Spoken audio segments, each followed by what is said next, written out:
Moses supposes his toes are roses, but Moses supposes erroneously. A 19-year-old dancer was pushed so hard by Gene Kelly during rehearsals in 1952 that she passed out from exhaustion and sobbed beneath a piano. However, that was only the start. His former co-stars are now at last revealing the sinister reality. Hollywood's biggest stars refused to collaborate with him again because of his shocking behavior, cruel mind games, and unscripted French kisses. They have been reluctant to discuss the real Gene Kelly.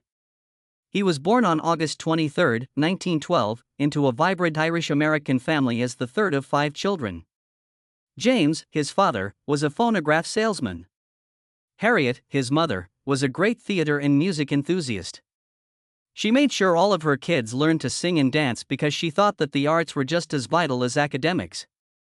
The idea didn't appeal to Gene. He liked gymnastics and baseball. He found dancing embarrassing. He didn't want to be involved because the neighborhood kids made fun of him for taking lessons. Changed at the age of 15. He came to see that dancing could be beneficial. It impressed girls first. Secondly, it helped him outperform the same boys who used to tease him. He had always been athletic. However, he now saw dancing as an additional outlet for his strength. He began to blend in. Swift, precise motions with fluid footwork. He was unknowingly creating the dance technique that would lead to his fame. He had no intention of turning dancing into a career even back then. He studied economics at the University of Pittsburgh. It initially appeared that he might choose a more conventional route, but he later joined a student theater group called the Cap and Gown Club. He initially only appeared in their musicals. He was soon appointed director of the club. He worked on choreography and performance between 1934 and 1938. Additionally, he became a member of Theta Kappa Phi, a fraternity that subsequently changed its name to Phi Kappa Theta. His confidence as a performer increased as a result of these encounters. Meanwhile, his family set up a dance studio in the Squirrel Hill area of Pittsburgh. The Gene Kelly Studio of the Dance was the name given to it. Gene assisted in running it by overseeing business operations and instructing students. There was also his younger brother, Fred. Both of them won prizes and gained recognition for their performances in local clubs and talent competitions. Gene learned something new from every performance. He gained knowledge on how to engage an audience, adjust on the fly, and make every gesture seem effortless. He was prepared for more by 1937. Although teaching was fulfilling, it wasn't enough. Instead of working behind the scenes, he desired to be on stage. In that year, he took a risk. After packing his things, he left Pittsburgh and made his way to New York City. Broadway waited. Gene Kelly began his career as a star with a minor but significant role. He debuted on Broadway in Cole Porter's musical comedy Leave It to Me in 1938. Kelly played as secretary in the Imperial Theater's opening performance. Although it wasn't a significant role, it introduced him to Broadway. My Heart Belongs to Daddy, a song by Mary Martin, was the show's standout performance. Robert Alton, a choreographer who had observed Kelly's teaching and dancing in Pittsburgh, gave him the opportunity to participate in the show. Alton was able to spot talent. He gave Kelly his first real break by helping him get the part. More opportunities resulted from that initial role. Kelly appeared in One for the Money in 1939. Katharine Cornell produced the musical review. He had more freedom to demonstrate his abilities in this show. His greatest early success was in a straight play, not a musical, but he also acted, sang, and danced in 8 different numbers. He starred in William Saroyan's Pulitzer Prize-winning drama, The Time of Your Life. It was a different role. Kelly was able to choreograph his own dances, which was uncommon for performers at the time. Learning steps was only one aspect of it. He was making motion that complemented the narrative. Kelly had been training for these occasions for years. His love of dancing was fostered by his parents, James and Harriet. Even though he didn't want to, his mother insisted that he learn ballet. In Pittsburgh, his family even set up a dance studio. Kelly was able to train, teach, and hone his own style in that studio. He became a member of the Cap and Gown Club, a student theater organization, while he was a student at the University of Pittsburgh. He directed and starred in original musicals from 1934 to 1938. He gained a deeper comprehension of the storytelling potential of movement as a result of these experiences. In 1940, Richard Rodgers and Lawrence Hart's musical pal Joey gave him his big Broadway debut. Kelly portrayed charming and driven nightclub performer Joey Evans. Before relocating to the St. James Theatre, the production debuted on Christmas Day at the Ethel Barrymore Theatre. At the time, 374 performances was a long run for a Broadway production. Despite the mixed reviews, Kelly's performance was the one that caught everyone's attention. Audiences were initially unsure of their feelings toward his character. Joey was not like other musical heroes. He was flawed and self-centered. However, the audience felt a connection to Kelly when he sang and danced. Even when Joey was slightly more mature, he managed to make him likable. Actions weren't. Kelly's life was completely transformed by this role. He wasn't merely carrying out someone else's idea for the first time. His performance was being shaped by him. Other musical leads weren't like Joey Evans. He wasn't flawless or polished. As a result, Kelly was able to dance however he felt most comfortable. He moved with force and vitality. He wasn't attempting to emulate Fred Astaire's grace. He was making something fresh, something real, something rooted. Hollywood took notice. Louis Bede, mayor of MGM, wanted Kelly in the film after seeing his friend Joey. Kelly wasn't sure at first. He had a deep affection for Broadway and had no intention of leaving. Then he received an offer from David O. Selznick. Kelly didn't even have to go through a screen test, unlike most actors. That was uncommon, and he possessed it in Hollywood. He made up his mind by October 1941. He was on his way to Hollywood. His final endeavor before departing Broadway was to choreograph the musical Best Foot Forward. This provided him with another opportunity to demonstrate his abilities behind the scenes. He was a dancer by the time he got to Hollywood, in addition to being an actor. Choreographer with a distinct style. Kelly stood out for the way he approached dancing. It wasn't merely a set of steps to him. He felt that movement ought to be organic, a continuation of daily existence. He made it look easy by fusing modern dance, tap, and ballet. He dubbed it dance for the average person. In his performances, he wanted the audience to identify with him. Everything he did was influenced by that philosophy. He wanted to do more than just dance. His goal was to use movement to tell stories. That concept would forever alter musicals. He would carry that idea to Hollywood in the ensuing years and produce some of the most iconic scenes in movie history. For Me and My Gal, released in 1942, marked the start of Gene Kelly's Hollywood career. He was paired with Judy Garland, who was already a star, and it was his first time in front of a movie camera. Joe Hayden and Harry Palmer, two vaudeville performers whose dreams were cut short by World War I, were the subjects of the movie. Kelly's moment was significant, but it wasn't easy to get there. Garland had already gained experience in front of the camera at the age of 20. Kelly later credited Garland with helping him get used to his first time acting in a movie. She helped him navigate the difficulties of film acting, which was quite different from stage acting. Critics gave Kelly's on-screen persona high marks, and the movie was a success. Garland's transition into more mature roles also marked a turning point in her career. Although Kelly had talent, it took him some time to become famous. He had trouble finding roles after For Me and My Gal. He was cast in smaller motion pictures by the studios, such as Pilot No. 5 in 1943. Kelly played a German spy in a war drama. Although it was a significant departure from musicals, it allowed him to demonstrate that he was capable of more than just singing and dancing. The movie enhanced his experience, but it didn't have a lasting effect. He kept playing various parts, such as in the 1944 dark drama Christmas Holiday. Despite not being huge hits, these movies aided in his development as an actor. Then a breakthrough occurred. In the same year, he was loaned by MGM to Columbia Pictures for the Rita Hayworth musical CoverGirl.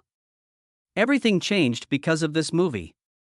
The success of Cover Girl allowed Kelly to showcase his inventiveness. He choreographed a dance with his own reflection in one of the movie's most well-known scenes. He loved this type of storytelling, where emotions were naturally expressed through dance. The movie followed Hayworth's character, a chorus girl named Rusty Parker, as she rose to fame as a cover model. Kelly portrayed her boyfriend in struggling nightclub owner, Danny Maguire. They had the ideal chemistry, and the movie made Kelly more than just a budding celebrity. He was prepared for something even greater by 1945. He co-starred with Frank Sinatra in the musical comedy Anchors Away that year. The movie is well known for its innovative dance scene in which Kelly performs alongside Tom and Jerry's Jerry the Mouse.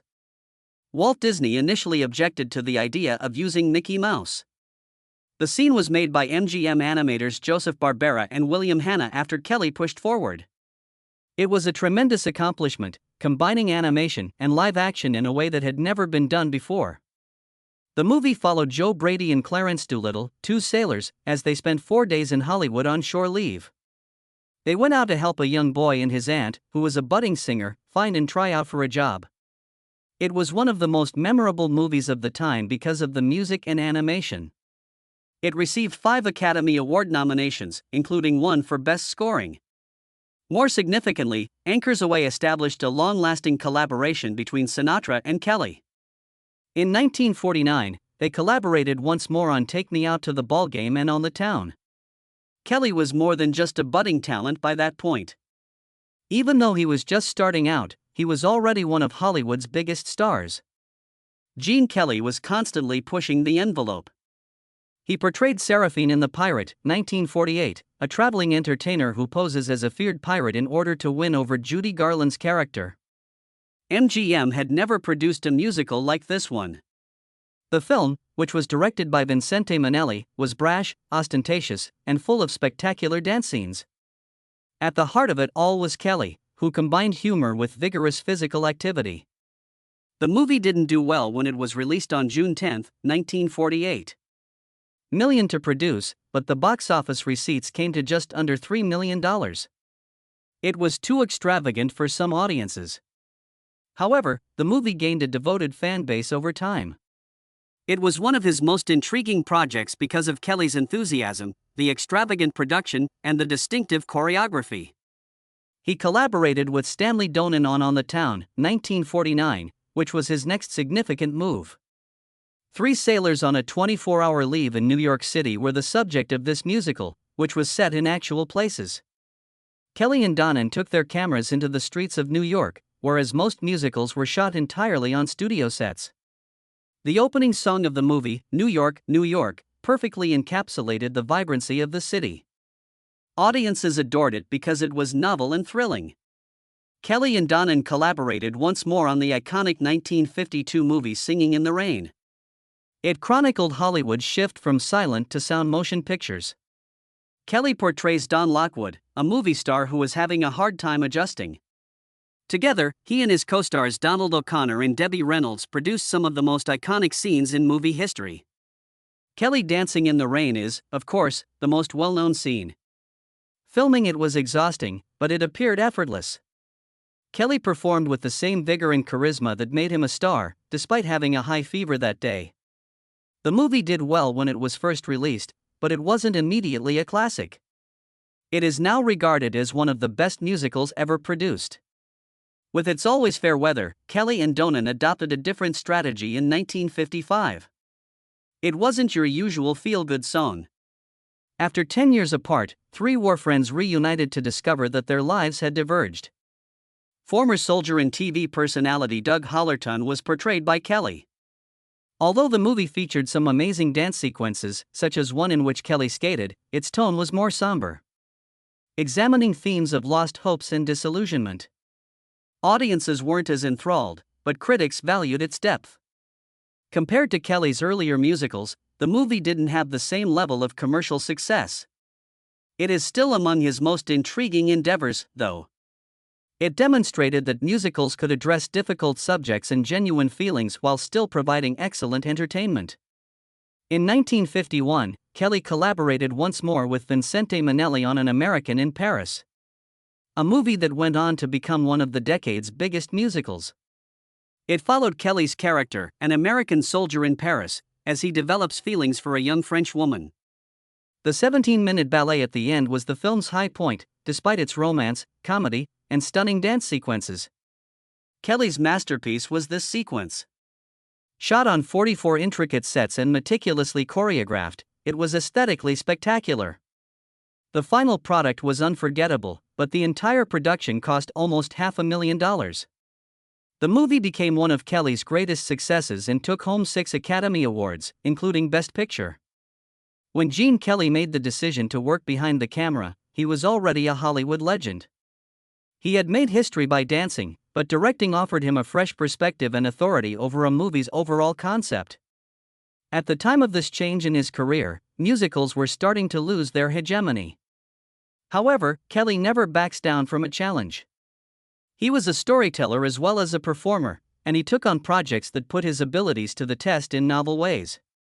Walter Matthau and Robert Morse starred in the fast-paced comedy A Guide for the Married Man, which Kelly directed in 1967. The film took a humorous approach to themes of infidelity, temptation, and the challenging world of marriage. Paul Manning, a husband who contemplated cheating after witnessing his friend do it so easily, was the subject of the story. Although he never followed through on it, the movie experimented with the concept, and Kelly made sure the pacing remained consistent. The film's lengthy list of cameos added to its entertainment value, and its quick edits and clever visual gags kept the audience interested. The star power was increased by appearances by Lucille Ball, Jack Benny, and Jane Mansfield. With revenue far exceeding its budget, the movie proved to be a financial success. This was a significant victory for Kelly. His career had stalled, but this movie restored his reputation as a filmmaker. After 2 years, Kelly took on a much more significant task. Hollywood sought to create a huge musical extravaganza based on the Broadway hit Hello, Dolly. Barbra Streisand played the tenacious matchmaker Dolly Levi in the movie. A young Michael Crawford played a store clerk who was in love, and Walter Matthau played the sour millionaire she set her sights on.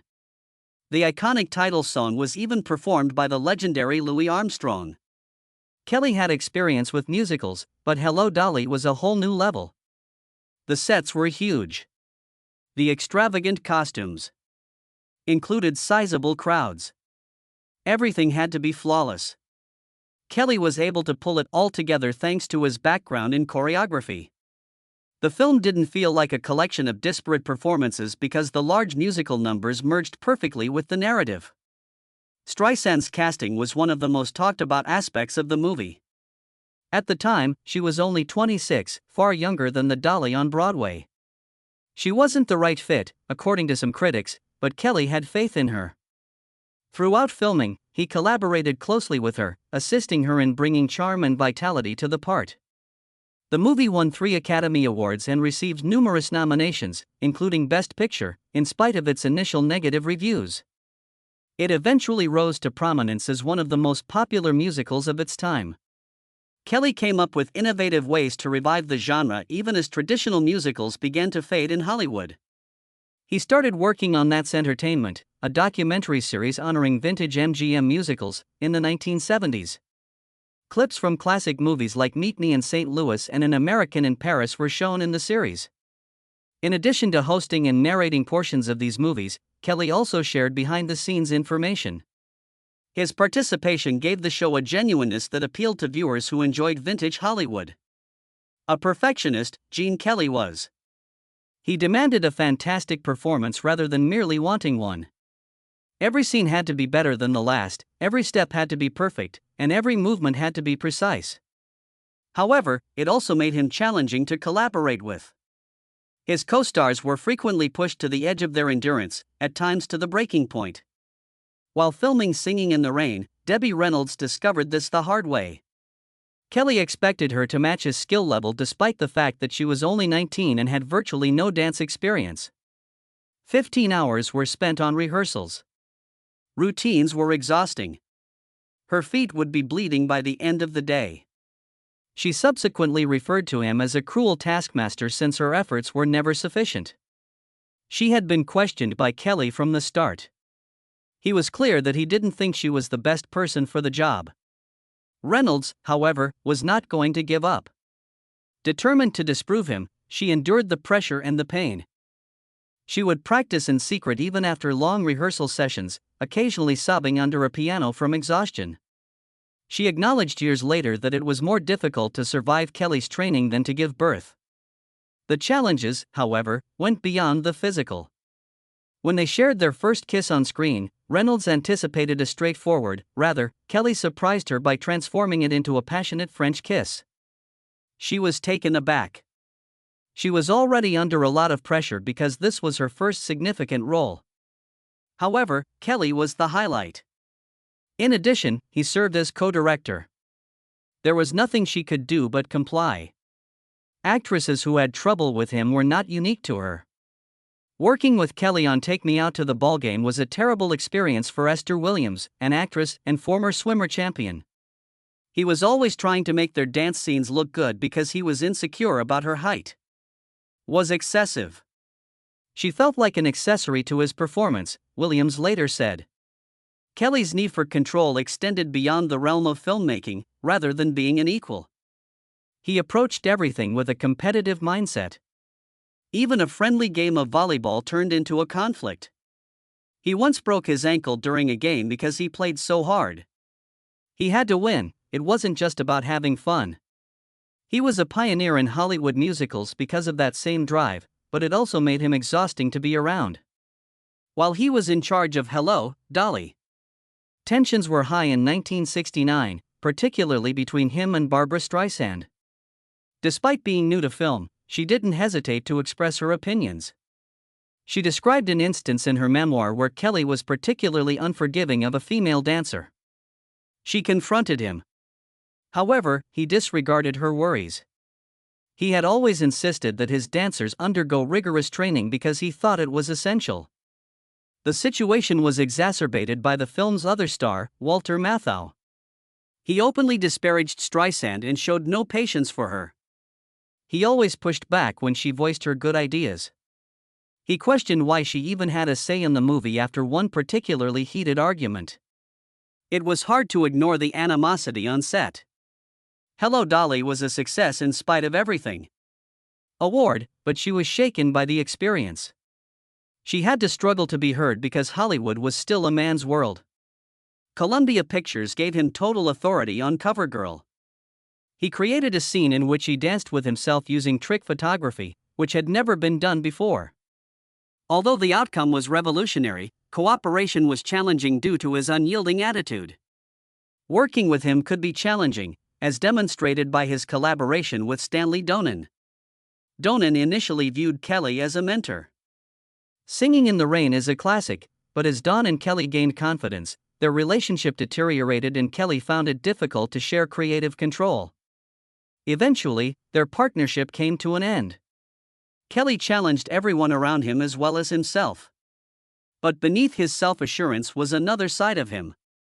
He was insecure. He was aware of his amazing dancing skills, but he wasn't always confident in his acting abilities. Although he secretly harbored doubts, he wanted to be taken seriously. He wanted things to be flawless, so some of his co-stars saw this as close to exhaustion. His own fears of not being good enough contributed to his toughness. His fears even manifested themselves in minor ways. Kelly didn't like her height, according to a statement made by Esther Williams, who co-starred with him in Take Me Out to the Ballgame. In order to avoid appearing shorter, he actually asked her to slouch during the scene. In 1941, Gene Kelly wed Betsy Blair. They were one of the most popular couples in Hollywood at the time. Their reputation extended beyond their skill. They were also well known for throwing lively parties at their house in Beverly Hills. The game, a fiercely competitive charades game that guests played, was one of their favorite activities. However, glamour was not the only aspect of their marriage. Additionally, it was influenced by the tense political atmosphere of the period. Blair had a strong belief in social justice and human rights. She was targeted during the McCarthy era because of her support for left-wing causes. It made no difference that she was never a Communist Party member. It targeted anyone who held progressive beliefs. Her acting career took a hit. The roles she had prepared vanished. Offers of jobs ceased to flow. Kelly supported her, but she was under a lot of pressure from Hollywood's scrutiny. His reputation was important because he was one of MGM's biggest stars. That burden started to strain their marriage. They got divorced in 1957. Blair relocated to Europe after leaving Hollywood in search of better prospects.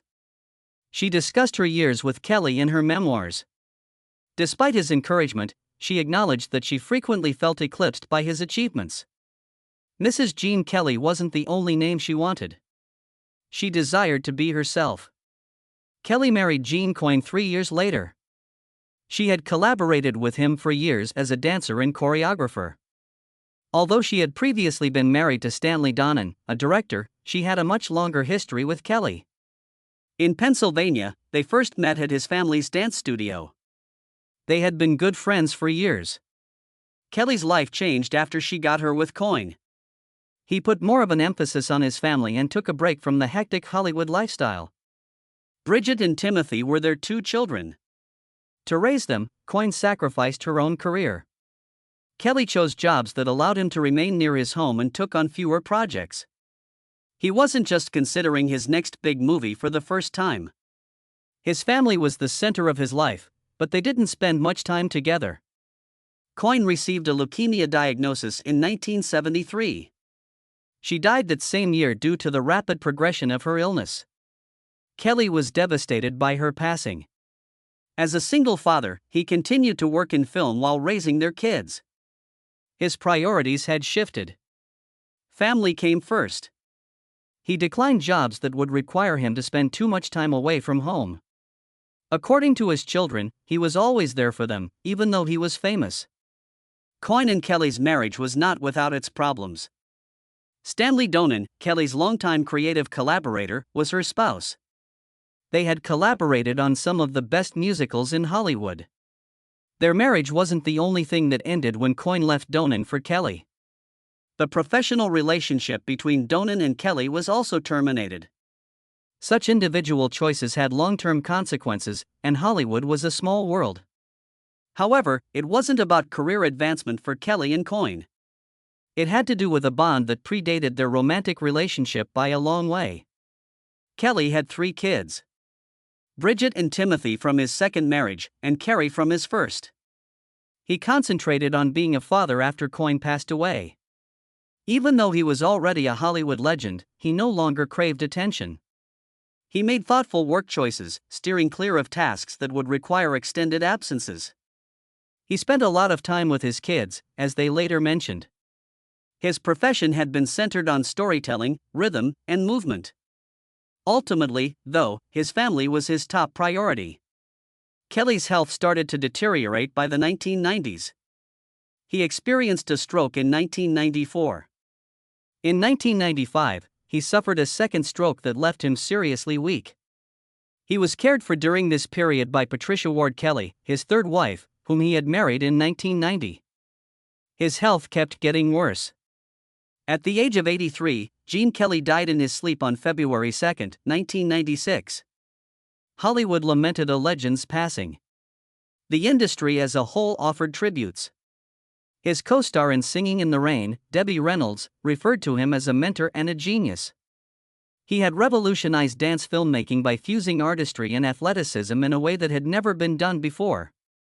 There was no denying his impact on cinema. Beyond his notoriety and honors, Kelly was a family man first and foremost. That was the one constant through all of the ups and downs and personal struggles.